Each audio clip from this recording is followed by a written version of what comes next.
All India मजलिस इत्तेहादुल मुस्लिमीन के सूबाए सदर अमोर के विधायक अख्तुल ईमान द्वारा बहादुरगंज नगर पंचायत में नवनिर्वाचित जनप्रतिनिधियों के लिए एक सम्मान समारोह का आयोजन किया गया। इस सम्मान समारोह में वहां के मुख्य पार्षद वसीकुर रहमान, उप मुख्य पार्षद मुलाजिम अंसारी के साथ साथ तमाम तर पार्षदों की मौजूदगी खास रही।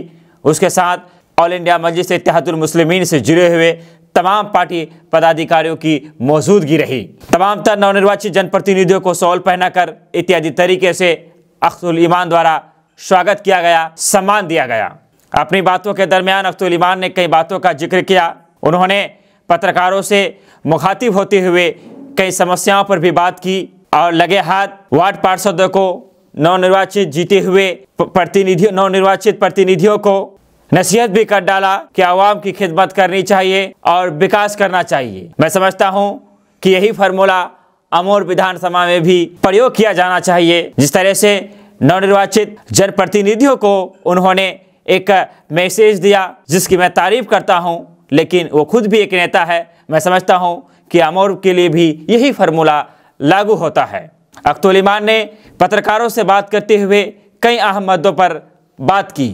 उन्होंने कहा, जब उन्हें दैनिक जागरण के संबंध में जो खबर चलाई गई थी, जब उसके बारे में पूछा गया तो उन्होंने कहा कि कुछ लोग फिरकापरस्त ताकतें हैं, कुछ फिरकापरस्त ताकतें हैं जो धर्म की बात करता है, और वो लोग चुनाव का जो माहौल है, चुनाव से पहले इस तरह की बात करके माहौल को गरमाना चाहता है। बताते चले फिरकापरस्त की बातें ऑल इंडिया मजलिस इत्तेहादुल मुस्लिमीन के विधायक अख्तुल ईमान भी अब करने लगे हैं। 2019 के बाद 2024 का चुनाव में भी अख्तुल ईमान किशनगंज के सांसद प्रत्याशी के रूप में खुद को पेश कर रहे हैं और ऑल इंडिया मजलिस इत्तेहादुल मुस्लिमीन के सांसद प्रत्याशी भी है। ऐसे में उनके तरफ से लगातार नवनिर्वाचित प्रतिनिधियों को सम्मान समारोह किया जा रहा है। लगे हाथ एक मौका भी है, क्योंकि 2024 की तैयारी तो कहीं ना कहीं अभी से शुरू करना ही होगा, क्योंकि जब से ऑल इंडिया मजलिस इत्तेहादुल मुस्लिमीन के 5-4 विधायक टूटे हैं, कहीं ना कहीं पार्टी को इस बात का अंदेशा है कि उनका जो जनाधार था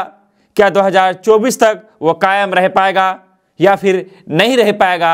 ऐसे में अख्तुल ईमान जबकि किशनगंज से सांसद के चुनाव में अपने आप को पेश करेंगे, तो जरूरी बन जाता है कि ऐसे हर मौके का फायदा उठाया जाए जिसके जरिए पब्लिसिटी करने का थोड़ा सा भी मौका मिले। लगे हाथ उन्होंने सरकार पर और वहां के स्थानीय विधायक को भी आड़े हाथ लिया। जब पत्रकार ने उनसे पूछा कि हॉस्पिटल में डॉक्टर की कमी है और डॉक्टर नहीं आते हैं, तो अख्तुल ईमान ने कहा कि स्वास्थ्य मंत्री तेजस्वी प्रसाद यादव है और उन्हीं का यहाँ पर विधायक है, इसीलिए चाहिए कि सरकार अपने धर्म को निभाए, चूंकि मंत्री भी उन्हीं का है, विधायक भी उन्हीं का है। आपको हम बताते चले कि अख्तुल ईमान अक्सर अपनी बातों के लिए जाने जाते हैं। अब ये अमोर जाने के बाद ही पता चल पाएगा कि वहाँ की अस्पतालों की हालात कैसी है, वहाँ की रोडों की स्थिति कैसी है, नदी कटान पर अब तक अमोर में क्या क्या हुए, क्या अमोर की जनता को नदी कटान से निजात मिल गया, क्या अमोर की सारी सड़कें पक्की हो गई, क्या ऑल इंडिया मजलिस इत्तेहादुल मुस्लिमीन ने जो वादे किए थे, अवैसी अस्पताल से लेकर और भी दीगर सारे वादे, रेलवे स्टेशन से लेकर कोचाधामन में रेलवे स्टेशन लेकर जो वादे असदुद्दीन अवैसी की तरफ से किए गए थे, वो कब पूरे होंगे।